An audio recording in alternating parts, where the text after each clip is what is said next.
Formula is one of the most heavily regulated and tested products out there. So rest assured that the formula you're giving your baby is safe and these metals will not affect your child's health. So when we say it's added sugar, that doesn't mean that somebody is going and mixing white sugar in your child's formula. We have seen reports of sunflower oil, soybean oil, even palm oil being added to infant formulas. It's a combination of these vegetable oils that are being added and prepared in the formula so that they can mimic the fatty acids in breast milk. The good thing is the majority of formulas have all the same nutritional composition. Breast milk keeps changing and formula is very standard. When she was done breastfeeding, the family said, don't give formula, give cow's milk. Cow's milk does not meet the nutrition needs of our baby. Do we need to make that switch from stage 1 to stage 2 formula? This is what leads to obesity.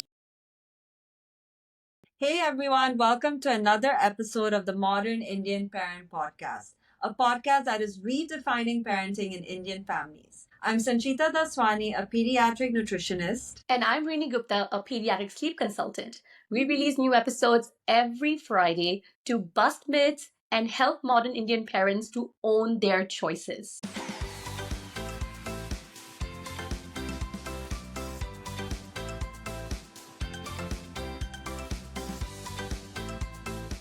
I don't know if you've been following the news lately, but there is a massive brouhaha about heavy metals being found in infant formula. So in the US, they did a test on 41 different brands and they found these results. And now parents all over the world are panicking and really questioning what is going on with the formulas. So in this episode, we are going to help you understand this whole controversy and all the other questions that you have about infant formulas.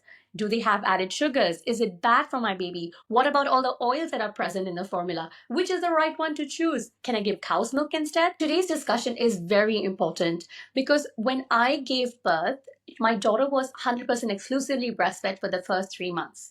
But when I made the decision to introduce formula to her, I had so many questions in my mind. But more than questions, I had guilt. I just wasn't sure if I was doing the right thing, but I also knew that 100% exclusive breastfeeding was not sustainable for me.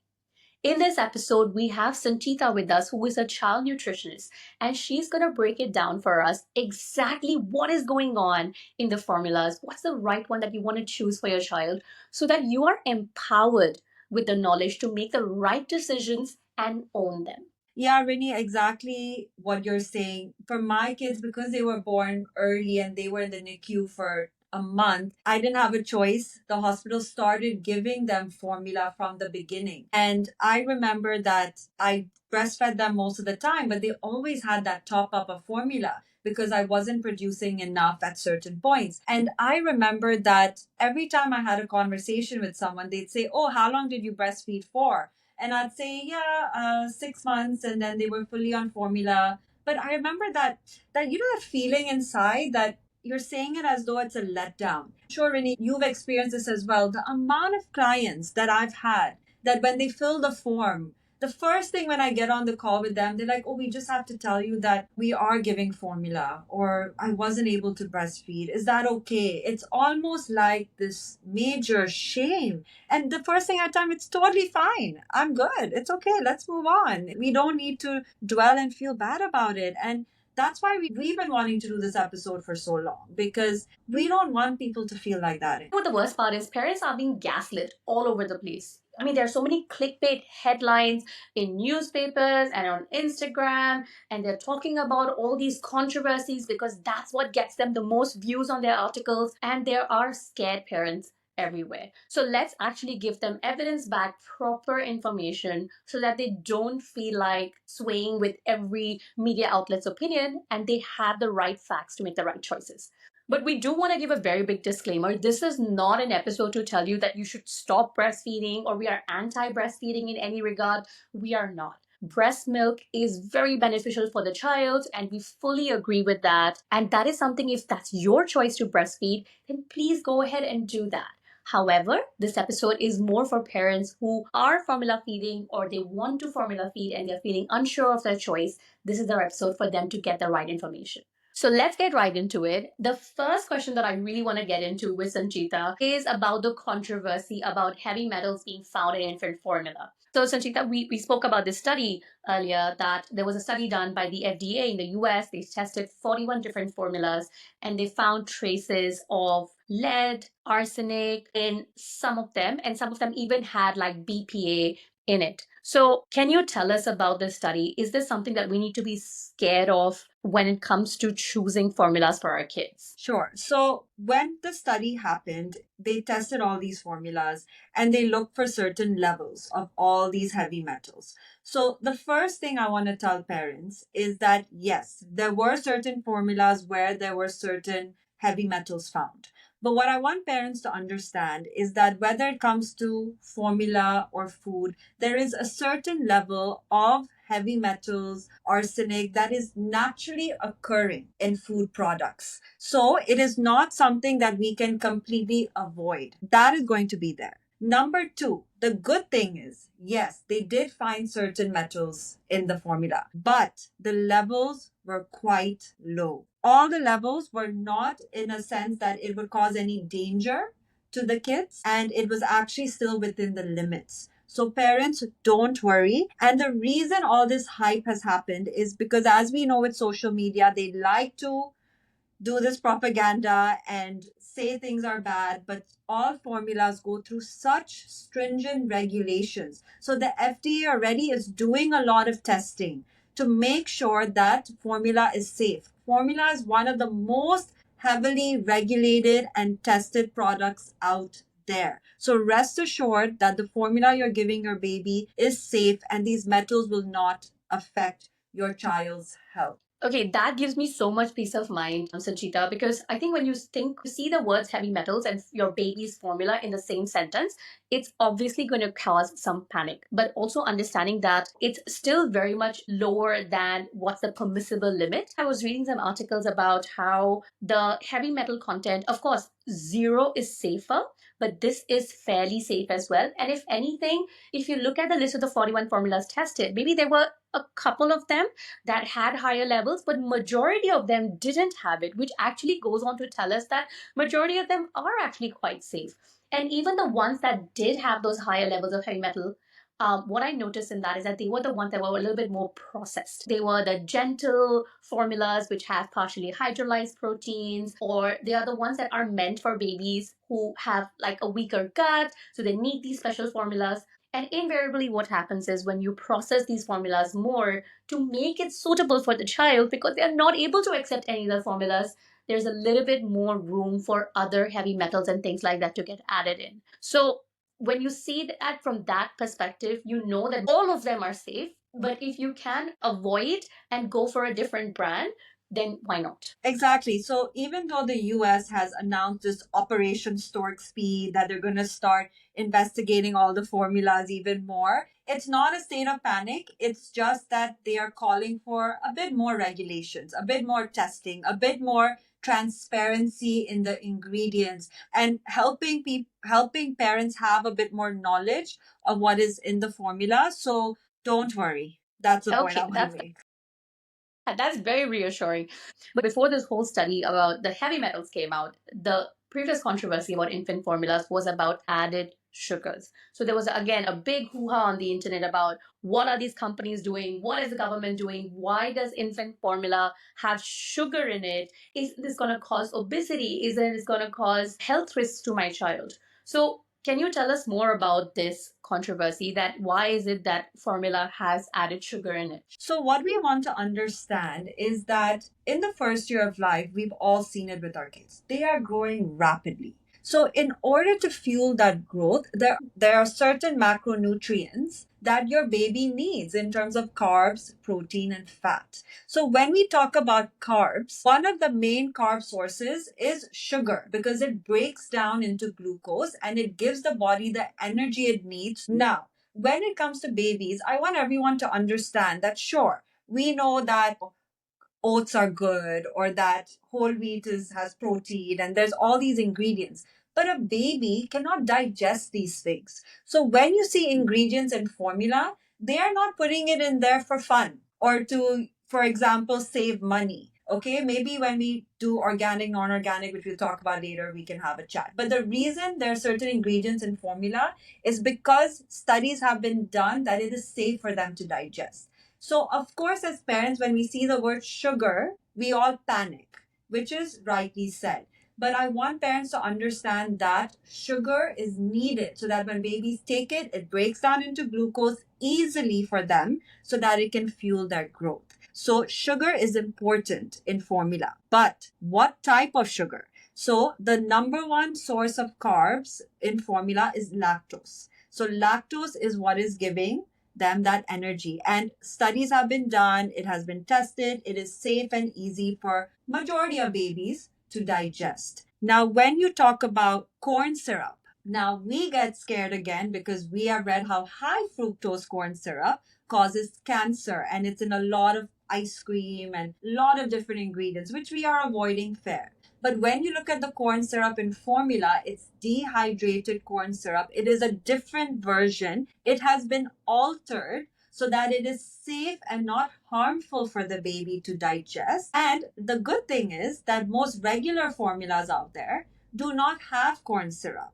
It is more when your baby has a digestive issue and cannot handle the lactose, then you might find corn syrup as an alternative carb because your baby cannot digest it. So most formulas will have lactose as the primary source of carb. Mostly when you're looking at those gentle formulas, those might have a bit of corn syrup. One thing I want all parents to understand is that if your baby is thriving and happy and growing at the right pace on a formula, that is the right formula for them. Yeah. I think the sugar part of it, like you said, when parents read the word sugar, that is exactly because sugar has gained a very bad rap. And I do understand because when we're talking about things like white sugar or brown sugar, that is not good for a child's gut and we shouldn't be offering that. But what people don't understand is that carbohydrate, the word carbohydrate, when you put it into layman terms, that's also called sugar. I have done a degree in biological sciences. I taught biology for several years. And this is something that we used to teach that when you look at glucose, sucrose, fructose, lactose, these are all different names for sugars. So when we say it's added sugar, that doesn't mean that somebody is going and mixing white sugar in your child's formula. They are adding the right sugars, which is the lactose for most infant formulas. And what you pointed out about the corn syrup solids, I did a bit of research and I saw that if a formula is milk based, like cow milk based, which is most of them, then lactose is the sugar that is found in them. But let's say if your child is lactose intolerant and they need to have, let's say, a soy based formula or a pea protein based formula, then in that case, you need to add in the sugar and you can't just go and add lactose because the child is lactose intolerant.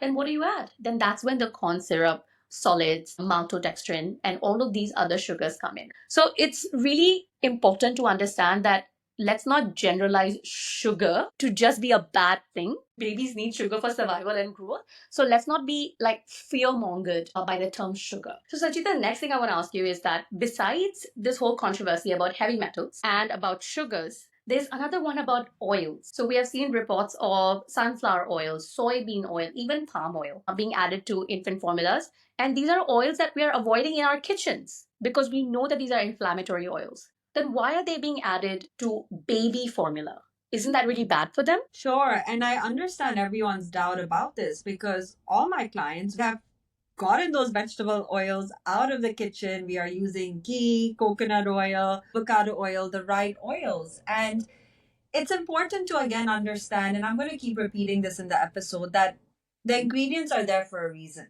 Formula is made to mimic breast milk as much as possible. Now, when we look at the composition of breast milk is 45% fat. Now, why is that there? Because the fat is important to help the organs grow, the cells grow, to protect it for brain development. Our kids are tripling their birth weight in the first year of life. The majority of growth is happening then, and fats are needed. Now, all these fatty acids in breast milk need to be mimicked in formula.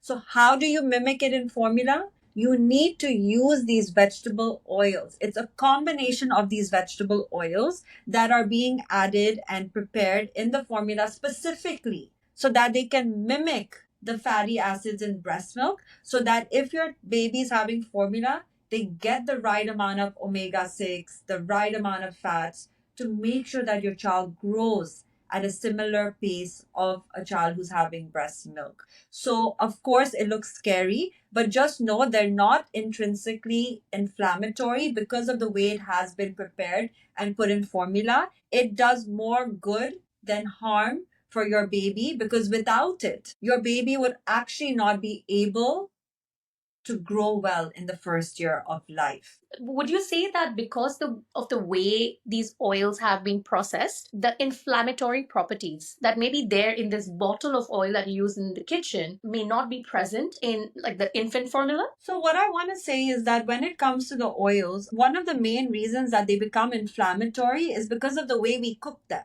Because we are cooking them at very high heat. So that's when the oxidation happens. So that when we eat it, our body's not able to digest it well. Of course, formula, we're adding in warm water and all of that is happening. But the way we are using the oils in our kitchen is what is actually causing the harm. It's not necessarily the oil itself, it's that whole process. So, of course, when formula oils are being added in formula, it's not, as we said, inflammatory directly, because there's a whole other part of it that we are doing in our kitchens that actually makes it inflammatory and affects our body. So, again, all the government boards, all the food regulation boards, whether it's in Europe, America, or India, they have these set standards to make sure that it's safe and nutritious for your baby. That makes so much sense. Yes, because it's not like when you look at a bottle of soybean oil or sunflower, it's not like they're pouring that into formula. They're processing it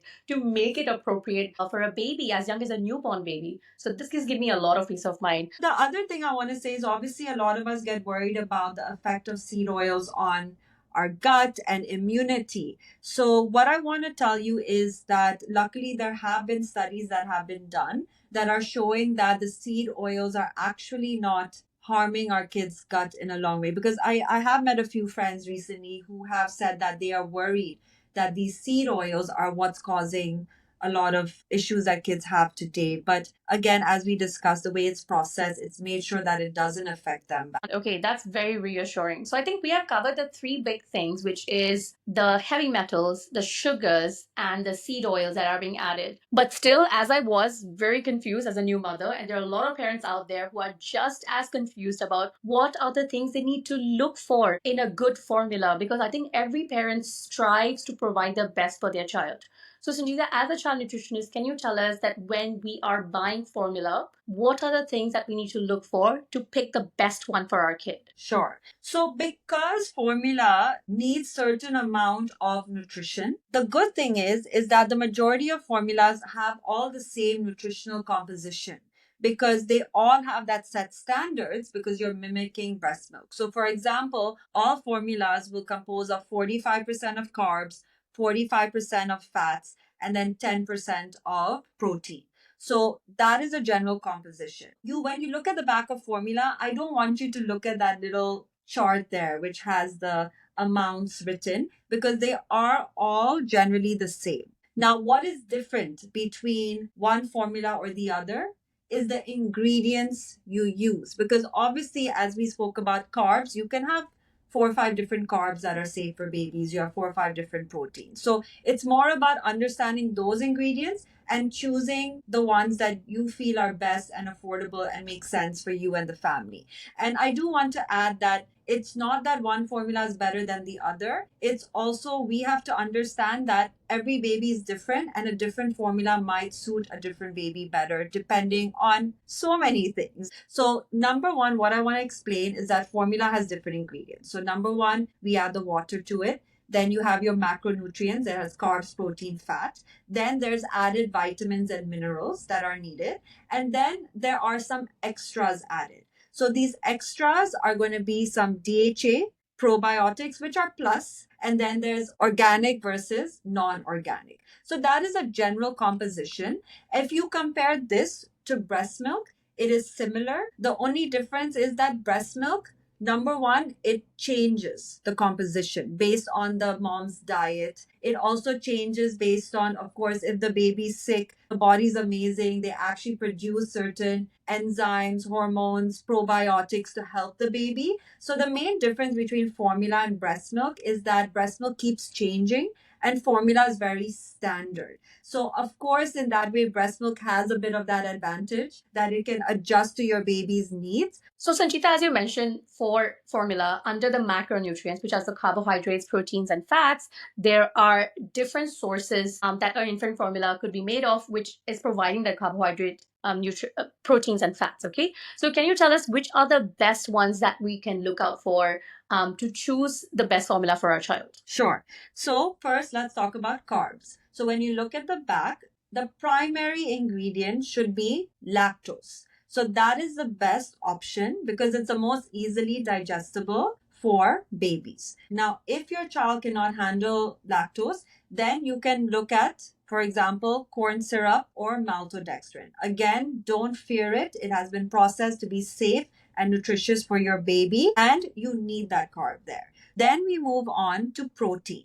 So protein is very important to make the body function well, and the main source again is milk. So obviously in breast milk, there is a protein. You have whey protein and casein protein. Now there's a certain ratio that is found in breast milk, which is 60 to 40. 60 whey. Now, I don't need to go into the nitty gritties of whey and casein, but I just want to explain to parents that whey is very easily digested, casein is a bit heavier. But what formula has done is it has actually altered milk that has been put in formula to match that ratio of 60 so that you're getting the same amount of protein that can be digested well from breast milk in formula. So again, don't panic if you see milk in formula because it has been altered. And the third thing would be the fats. So as we discussed, that's 45% of their needs, even up till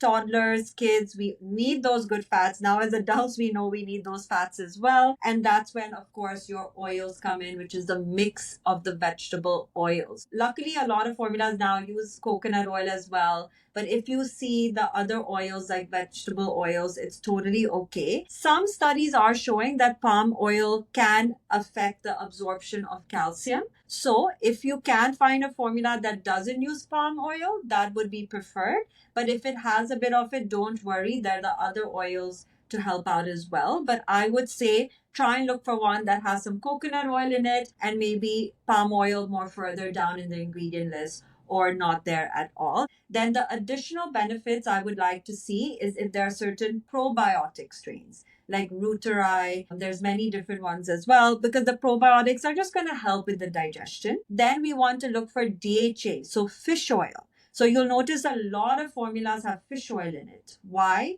Because a child's brain is developed by the time they're 5 and your brain is made up of DHA and you only get it from seaweed and fish. So that is why you will see a lot of them with fish oil. So that is a great addition if you can see that. And if I have to ask you about organic versus non organic formula, firstly, please explain to us what's the difference. What's the difference between organic and non organic formula? Sure. So, we discuss this with food as well now for our kids. Should we give them organic or non organic? And the main difference is that when you're buying a product that says organic, it means that it has not been sprayed with a whole list of pesticides. If you're talking about dairy, they have not been injected with some extra hormones. So basically, organic versus non organic means their quality of the food and the ingredients and the pesticides are not there. Compared to non organic, we cannot be sure what they are using, what they are spraying to make sure that the crop and the animals are a certain quality. And when it comes to formula, see, end of the day, we want to give our kids the best. So when we see a formula that is labeled organic, we do have that assurance that the quality of the ingredients are good and that when our kids are having formula, they are not, all those extras that maybe could affect their gut later or affect their immunity later are not there. Of course, there's still a lot of debate on is organic really organic, but at least we know there's some assurity that the quality of the ingredients is good. So I want you guys to think of organic as like this sexy add-on. Okay, it's not something that is mandatory, but if you have it, it's just going to give a little bit of that boost, a little bit of that confidence in you as a parent that the quality of the ingredients are a bit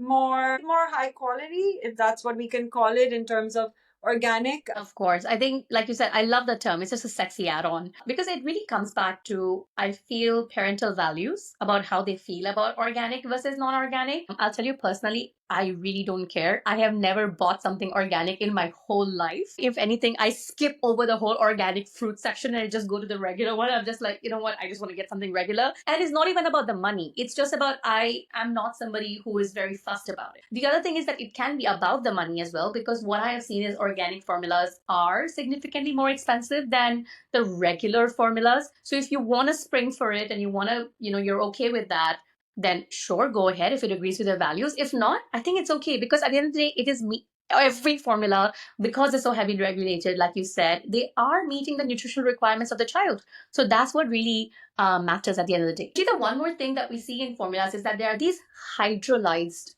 formulas out there. Okay, so these regular formulas and then these other formulas which says it's a gentle formula, it's a hydrolyzed formula. Can you tell us what is the difference between them? And is it better to always get a gentle formula for your child because it says the word gentle? So when it comes to formula, it's important to note that it's interesting because so many people, when their child is not digesting formula, they run very quick to say they're lactose intolerant, they can't handle the dairy. But what's important for you to understand is that it's most likely that they're not able to digest the protein well.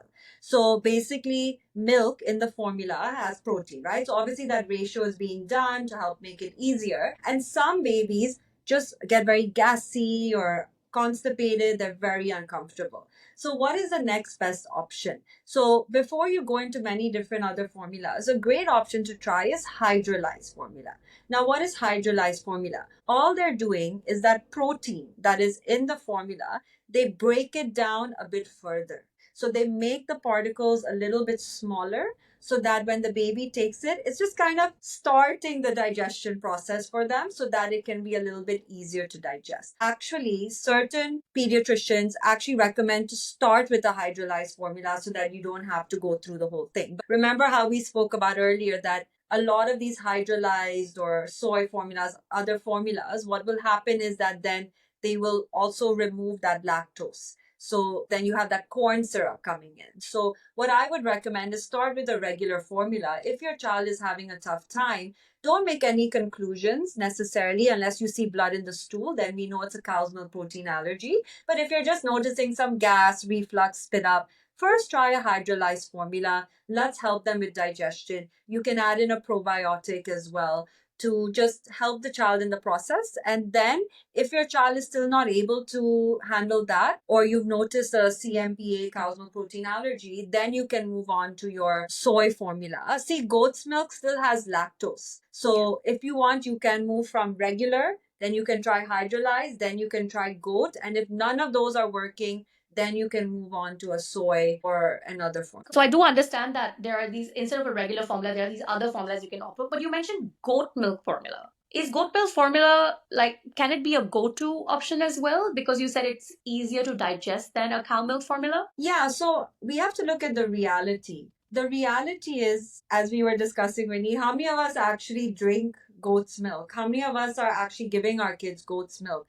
The reality is we are surrounded a lot more by dairy from, a cow. So honestly, number one is that it can be easier to digest, but it's not sustainable. A lot of times it's more pricey as well to get the goat's milk formula, and it's hard to find. It's hard to find enough of that. So I would say that start with cow's milk, because as a parent, we're figuring so many things out in our life. You don't want to be running around and not having a formula for your child. So I would say keep it for later. You don't need to start with a goat's milk formula. Thank you for telling us about that, because that is definitely something that I have wondered about before as well. I want to ask you about cow's milk. And I'll tell you a story about my cousin who, now the kid is like 21. And she tells me that, when she was a baby and when she was done breastfeeding, the family said, don't give formula, give cow's milk. At least cow's milk is fresh. Formula is like in a dabba. That's not fresh for your child. That's not good for your child. So what would you say? If a mother is done breastfeeding or she's unable to breastfeed for any reason, would you rather give cow's milk because it's fresh instead of formula? This is a great question. I still have clients who come to me who say that I have moved to cow's milk or goat's milk, and the baby is between 6 to 12 months of age. Now, what I want to explain to parents is that yes, recently the World Health Organization has actually come out with a statement just recently saying that you can give your baby cow's milk between 6 to 12 months of age. But there is a disclaimer that this is really for the families who are more in third world countries. They cannot afford formula. And it's more of a kind of a relief for certain parents who don't have that economic status where they can afford it. And they've also said that if you give your child cow's milk, there is a big chance of them becoming anemic because cow's milk doesn't have iron. Having said that, I just want to put that out there that if you look online now, they're saying some places you might see that it says it's okay. But as a nutritionist, I would like to clarify that cow's milk does not meet the nutrition needs of a baby. Why? Number one, the amount of protein in there. So earlier we were discussing about breast milk formula, there's that ratio. So cow's milk, there's too much casein. It is very difficult for your baby to digest it. So the protein is too much. Number two, the iron. There is very, very low amounts of iron, and babies need the most amount of iron in their first year of life. So cow's milk doesn't provide that. The third point is that formula and breast milk have a certain composition of all these vitamins, these minerals, these carbs, protein, fat, which we've been discussing about this entire episode, that cow's milk just doesn't need. So it is not a good idea to give your child cow's milk. Just because it's fresh doesn't mean it is best for your baby. I mean, I always tell parents that cow's milk is for a cow's baby. It's for a calf. It's not for an infant baby. Luckily, we have the option of having formula because the cow's milk has been adapted to suit a human baby. I do want to take a moment to also almost express gratitude for people who have made infant formula. And I'm not talking about from a perspective of a privilege where, oh, it's making life easier for mothers and things like that. No, it's just from the standpoint that it has reduced infant mortality. It has given more babies a chance to survive and thrive. Because if you think about like 100 years back, when we didn't have formula, when we didn't have safe alternatives to breast milk, babies were dying because of it. It was only in very rich families that if a mother couldn't breastfeed, she could afford to bring in wet nurses. I don't know if everybody knows what a wet nurse is, but a wet nurse is basically women that were hired to breastfeed the babies of that family. And this was really a luxury. And let's say if it was like a very rich family, they could do it. But if it was a family that couldn't afford it, and there was no formula at that time, the baby wouldn't survive. So please, instead of shaming formula all the time and looking at it as if it's the devil out there, it's not. Okay, it has provided a lifeline to so many babies. It has made life so much easier for parents. So, just a moment of gratitude for anybody out there who contributed to the unfacilitated the production of formula and brought it into this world. Because formula has been so villainized out there in the media, parents are just on this frenzy to replace it somehow.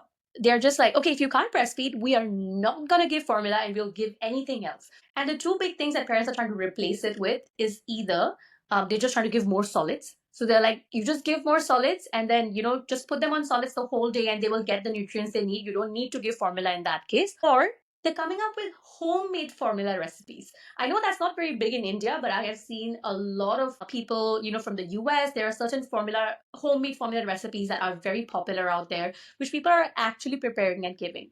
So, can you tell us about it? Firstly, should parents be replacing formula with solids in the first year of life? No, that's the quick answer. So, again, these are things that's why I do what I do, and I really try and advocate because unfortunately there's so much misinformation out there, and I actually get very upset and triggered these days, and I try not to, but especially when the nannies and the doctors are saying that a baby at 5 months old should be on 3 meals and replace the milk right away. I want you to again understand that such major growth happens in the first year.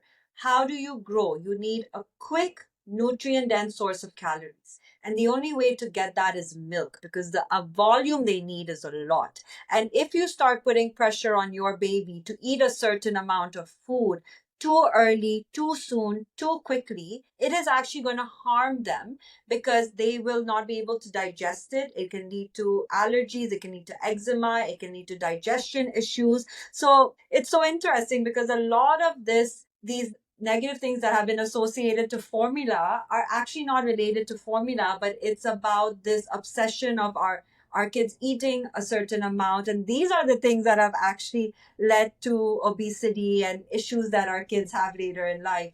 But what I want to tell you is that milk is the primary source of nutrition. And when you start solids at 6 months, we are not counting it as calories yet. It's just an activity. We want to teach our kids the skills of eating. So the answer is no, it's not a good idea. It's going to do a lot of harm. And just keep the milk going, whether it's breast milk or formula. It's not a good idea to replace it right away. It's only at about 8, 9 months when your baby has understood that, oh, I can feel full with food. I can reduce the calories from milk. I'm taking more calories from food. It's a natural, beautiful progression that happens if we actually let our kids naturally understand that. Amazing, amazing. So that's about solids versus formula. Tell us about homemade formula. Is that something that parents can opt for? I guess what parents must be thinking about, why homemade formula might be better is because they're able to see all the ingredients. They are like, oh, I have made this, so this is the safest. It's kind of like how homemade food is better than, market bought food. Are parents trying to apply the same logic and then feeling okay about offering homemade formula? Should we be offering it to babies? Sure. So, of course, it makes sense if you put it in that way, Rini, because of course you'd rather do it yourself because you know what's going in. But then again, the reason that formula has been created and it has to pass certain regulations is because it is not easy to make. The compositions, as we've discussed, is not something we can do in our home kitchen. The labs are being tested for safety, for the ingredient, the nutrient composition. It's not something that a layman can just do. So actually making this homemade infant formula is putting your kid at that risk that they are not getting the nutrition that they need.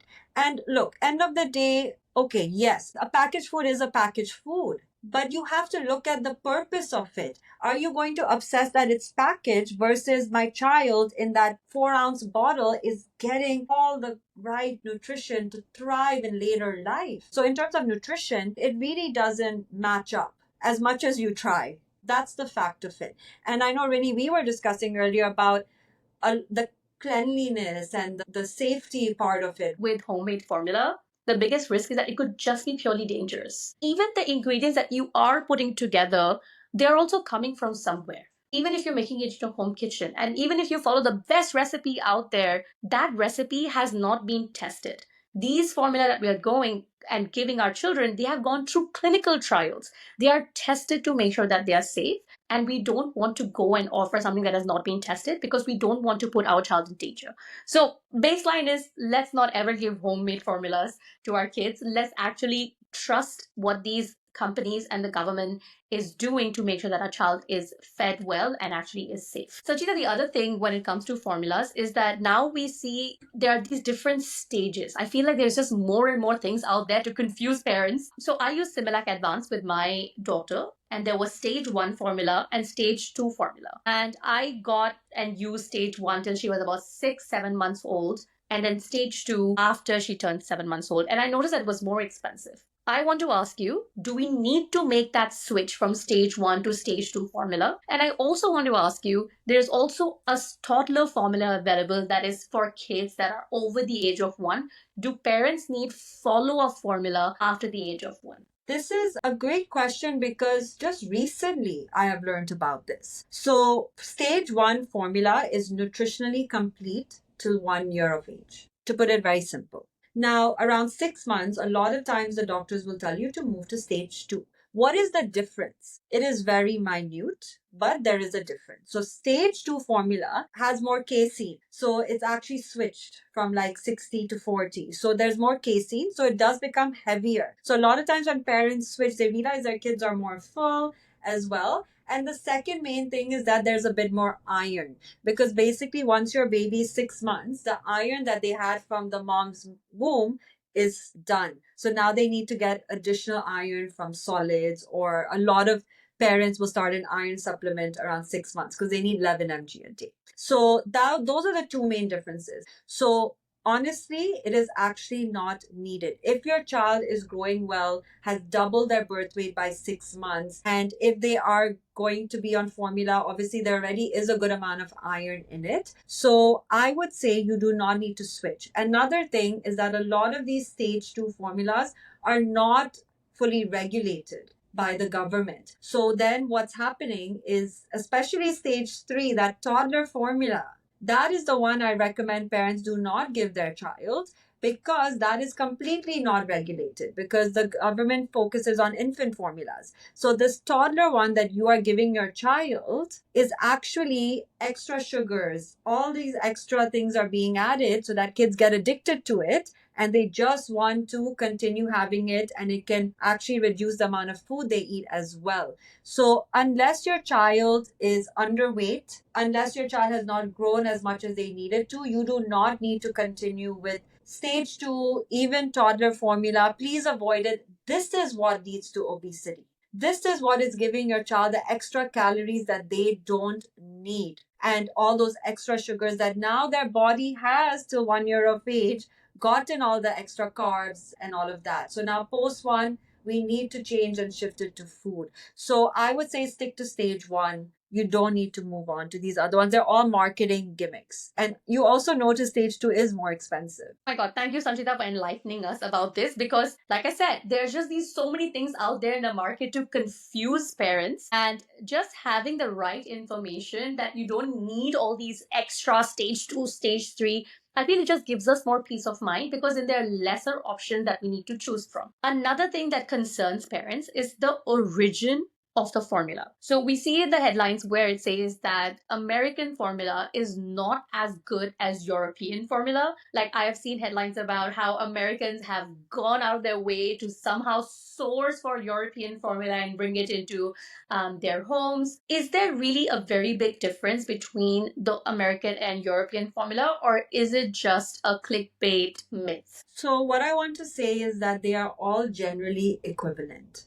Because, again, whether you are looking at the US board or you're looking at the European board, now, of course, everyone has different requirements, but especially when it comes to formula, they are all very strict.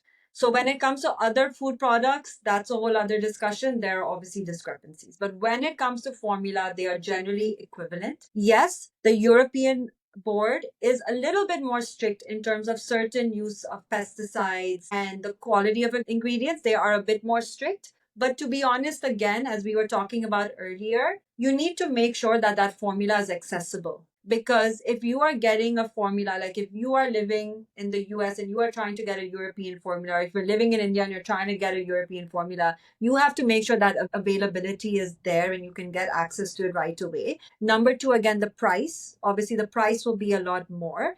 Number three, this sounds very silly, but this actually happens because when you're buying something from Europe or the US, the measurements are different. And unfortunately, sometimes people do mix it up, the ounces and the ml, and there are different preparations being done. So you have to be very clear with that. And the last thing I wanted to say is also that unfortunately there are times where certain formulas are being recalled or these things are happening. And if you're buying it from not the source, it might be hard to keep track. So all I'm trying to say is that it's better to buy it from where you're getting it from, because it will help you with the price, with the availability, with keeping track of this is safe formula to give, which all are safe, but these things do happen once in a while. So I would say overall, stick to getting it from where you're from, and it is totally okay. Yeah. So we don't need to stress about all these guidelines and everything, because, again, we don't need additional sources of stress as parents. We have enough. Sanchita, trust me, you have given us some mind blowing information today, because all of us, we are just relying on all these media outlets for information when we should be looking towards reading those expert studies. And if we don't have time to read those expert studies, so at least we can listen to this podcast and be well informed about what is really going on with the formula. And this episode surely gives us that peace of mind that it is a safe alternative. But one thing that we know is that parents are constantly facing the guilt and shame because of formula feeding. They're worried about the health outcomes on their child because of formula feeding. They're wondering whether it's going to lead to obesity. Is it going to lead to a lower IQ? And all these other things, again, because they're being fed these myths by social media. So I just want to tell everybody who's listening to this episode that there's going to be a part 2 of this episode where we are going to get into the impact of formula feeding, and we're going to get into these various claims about its impact on immunity, obesity, IQ, and we're going to compare in what other measurable ways does breastfeeding and formula feeding differ, and whether or not formula feeding is a truly safe alternative to breastfeeding or not. So tune into this podcast, follow us on Spotify and Apple Podcasts, or subscribe to our YouTube channel for the latest updates so you know when that episode drops and you can watch it and give yourself the peace of mind that you really, really deserve. Thank you guys. See you in the next episode.